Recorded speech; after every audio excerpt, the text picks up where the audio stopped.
Are you comfortable sharing how much IMGs can make in a clinical document as a clinical documentation specialist, Yes, of roughly? course. Yeah, and honestly, that really depends on your level of experience. So, and where you're starting.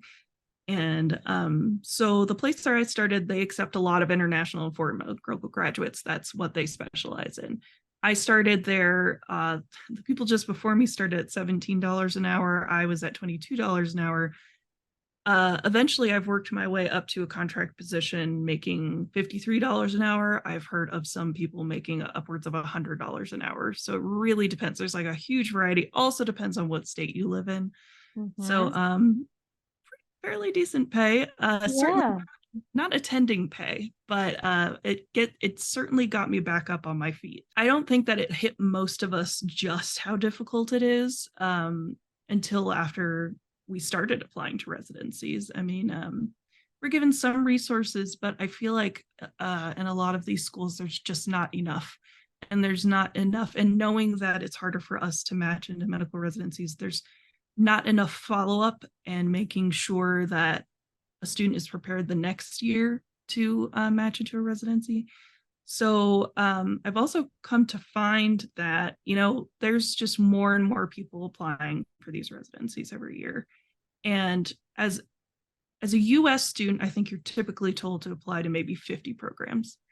For a IMG or an FMG, you're told to apply for 150 applications to 200 per specialty that you're applying to. I think I applied 300 my third year. Yeah, I applied, I think maybe 300 my first year. I think maybe like 150, 200 my second year. I just didn't have the money to expand it further out than that. And, of course, the price goes up every year. Yeah. So we're just tossing all this money in there. We're already hundreds of thousands of dollars in debt going through this whole process. Um, and then a lot of the times programs will, because they receive so many applications, will weed certain people out based on filters.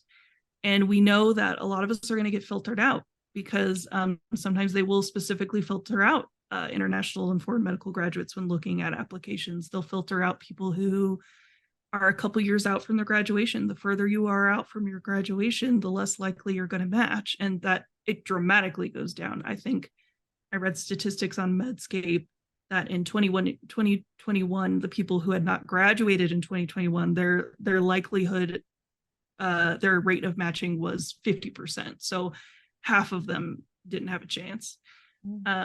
So those filters really get us, and we're always talking about those filters and like, oh, how can we get around them? And so we're the ones also just making tons of phone calls to a lot of programs, trying to get ourselves out there, trying to get people to look past those filters. And actually, a lot of those programs are now not answering the phone calls anymore and are not reading those emails and are sending messages out during the match process that say, we will not read those emails. We will not have those phone calls. We're just going to go off of your application. So it's just like this constant battle, not to mention that IMGs and FMGs, these are people who are part of a population that really needs to get more medical care and more attention. These are people from these tight-knit communities that may not always trust the medical system as it is. They want to see a doctor that represents them. They want to see somebody who they recognize and they can sorry, allergies, and can relate to. And Yeah. those people aren't being selected because these are the people who couldn't get into US schools. So they're trying to go for these international schools and they're just not being accepted. They're not, sometimes it's just a matter of not fitting into a certain program Mm-hmm. because they're not like everybody else and they're not going to be selected. And this is a huge problem. And it's a problem that's recognized in the public health community as well. So a lot of these doctors end up years out desperately just pouring money into this process.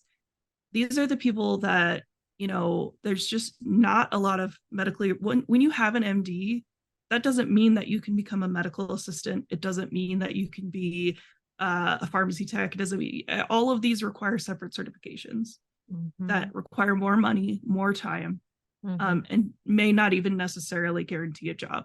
So then you have a lot of people who are doctors, your doctors, your future doctors are your Uber drivers, they're your dishwashers, they're your garbage collectors. I know of people who actually have these jobs right now, and they're just desperately trying to apply for a position every year. And I think what a waste of resources.